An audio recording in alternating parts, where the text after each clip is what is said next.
प्रिय छात्रों, आप सभी का स्वागत है। 9वीं के गणित विषय के अंतर्गत ब्रिज कोर्स के अंतर्गत पठन पाठन सामग्री का अध्ययन करेंगे। तो चलिए बच्चों, अनुपात एवं प्रतिशतता पर आधारित यहाँ पे हम अधिगम परीक्षण को सरल करते हैं, जिसमें पहला प्रश्न है अवनी का भार अंतरा के भार का दुगना है, तो दोनों के भार का अनुपात ज्ञात करें। तो यहाँ पे बच्चों अंतरा के भार का दुगना कह रहे हैं। बच्चों हम मान लेते हैं कि अंतरा का भार x तथा अवनी का भार 2x है। अब यहाँ पे जैसा कि प्रश्न में कहा है कि दोनों के भार का अनुपात ज्ञात कीजिए, तो अवनी और अंतरा के भार का अनुपात हमें निकालना है। तो यहाँ पे हम लिखते हैं अवनी बटे अंतरा। तो बच्चों यहाँ पे हम लिख दिए अवनी बटे अंतरा, और यहाँ से हम अवनी का मान 2x और अंतरा का x रख देते हैं। x 1x है, तो यहाँ पे x से x कैंसिल करेंगे, तो यहाँ पर बच्चों हमें बचता है 2/1, और इसको हम अनुपात के रूप में 2:1 लिख सकते हैं। तो बच्चों ये इस प्रकार से हम दोनों के भार का जो अनुपात है वह ज्ञात कर लेते हैं। दूसरा प्रश्न बच्चों, यहाँ पे प्रश्न 2 के अनुसार एक फैक्ट्री में कुल 72 श्रमिक हैं, इनमें से 24 पुरुष व शेष महिलाएं हैं। तो ज्ञात करना है कि कुल श्रमिकों व पुरुषों का अनुपात कितना है। तो यहाँ पे श्रमिक और पुरुष का अनुपात, तो यहाँ पे आप बच्चों देख रहे हैं कि कुल 72 श्रमिक हैं और 24 पुरुष हैं। तो महिलाओं की संख्या हम ज्ञात कर लेते हैं। तो महिलाएं कितनी होंगी, 72 में से हम पुरुष की संख्या को कम कर दें। तो 24 पुरुष को हम जब कम कर देते हैं तो यहाँ पे 12 में से 4 गया 8, और यहाँ 6 में से 2 बचेगा घटाने पर 4। इस प्रकार से जो महिलाओं की संख्या है वह निकल के आ गई 48 होगी। तो बच्चों यहाँ पे हम श्रमिकों एवं पुरुषों का जब अनुपात ज्ञात करते हैं तो श्रमिकों की कुल संख्या 72 है और पुरुषों की कुल संख्या आप देख रहे हैं यहाँ पे 24 है।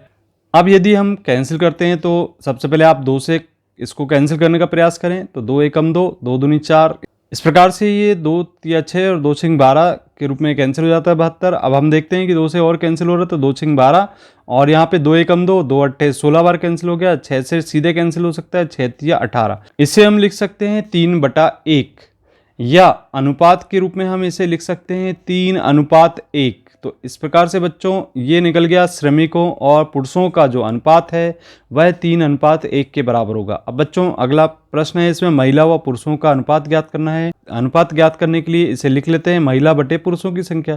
तो महिलाओं की संख्या आप देख रहे हैं यहाँ पे हमने 48 ज्ञात किया है, और यहाँ पे जो पुरुषों की संख्या है वह है 24। इस प्रकार से बच्चों यहाँ पे हम देखते हैं कि 2 एकम 2, 2 दूनी 4, और 2 से कैंसिल होता है 2 दूनी 4, 2 चौवा 8। 12 से अगर आपको पढ़ा याद है तो सीधा सीधा कैंसिल कर दें, तो 12 एकम 12 और 12 दूनी 24, 2/1 प्राप्त हो गया बच्चों। इस प्रकार से इसे हम लिख सकते हैं 2:1। तो बच्चों ये था महिलाओं और पुरुषों का अनुपात।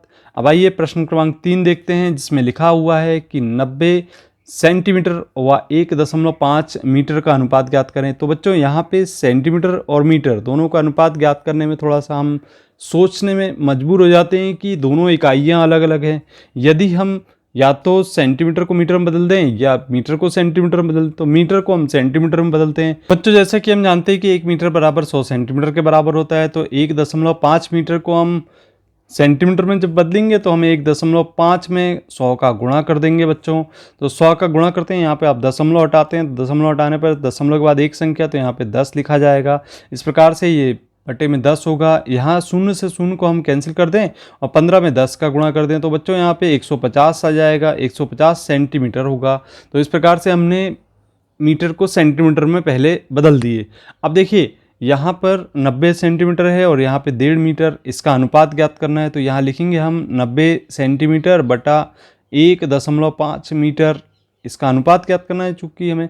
तो यहाँ पे 90 को 90 ही लिख देते हैं, लेकिन 1.5 मीटर को हम बदल के 150 लिख देते हैं, सेंटीमीटर में बदल देते हैं। तो यहाँ पे 90 और 150 का जब अनुपात निकालते हैं तो 0 से 0 कैंसिल कर देते हैं, 3 तिया 9 और 3 5 15, तो ये 3/5 आ गया बच्चों।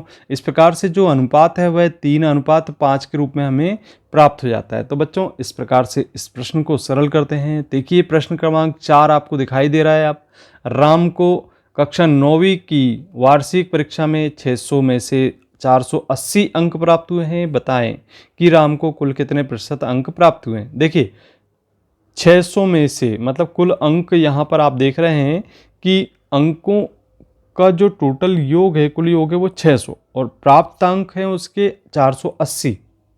तो बच्चों यहाँ पे 600 का जो प्रतिशत है वो 100% है। और इस प्रकार से यदि हम 480 जो प्राप्तांक मिले हैं उसका प्रतिशत निकालें तो हम लिखेंगे 480 गुणित 100।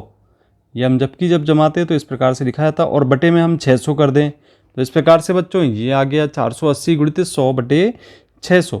अब देखिए 2 शून्य से 2 शून्य को आप काट दीजिए पहले, फिर 6 से पहाड़ा पढ़िए तो 6 का पहाड़ा 6 अट्ठे 48 होता है और 6 शून्य शून्य होता है। तो इस प्रकार से बच्चों यहाँ पे 80 निकल आया, तो 80% अंक उसे प्राप्त होते हैं बच्चों। तो इस प्रकार से जैसा कि हमने पूर्व के वीडियो में आपको बताया भी था कि कैसे प्रतिशत ज्ञात किया जाता है, तो ये हमें जो प्राप्तांक है उसका प्राप्तांक के आधार पर प्रतिशत हम ज्ञात कर लेते हैं। तो बच्चों इस प्रकार के प्रश्न परीक्षा में ज़रूर आते हैं, ये परीक्षा की दृष्टि से बहुत ही उपयोगी प्रश्न है। अब आइए प्रश्न क्रमांक 5 को देखें, जिसमें लिखा है कि श्याम के पास कुल 200 आम थे और यहाँ पे 80 आम मोहन को दे दिए, तो शेष आम उसने सोहन को दे दिए। बताइए उसने सोहन को कितने प्रतिशत आम दिए, तो हमें आम का प्रतिशत ज्ञात करना है। तो बच्चों यहाँ पे मोहन को जो दिए गए आम हैं उसकी संख्या 80 है और सोहन को दिए गए आम की संख्या हमें ज्ञात करना है। कुल आम देख रहे हैं आप 200 थे और 200 में से 80 आम जब मोहन को दे दिए गए तो 200 में से हम 80 को कम कर देते हैं तो यहाँ पर 120 प्राप्त हो जाता है। तो इस प्रकार से जो 120 आम हैं वो सोहन को दिए गए हैं।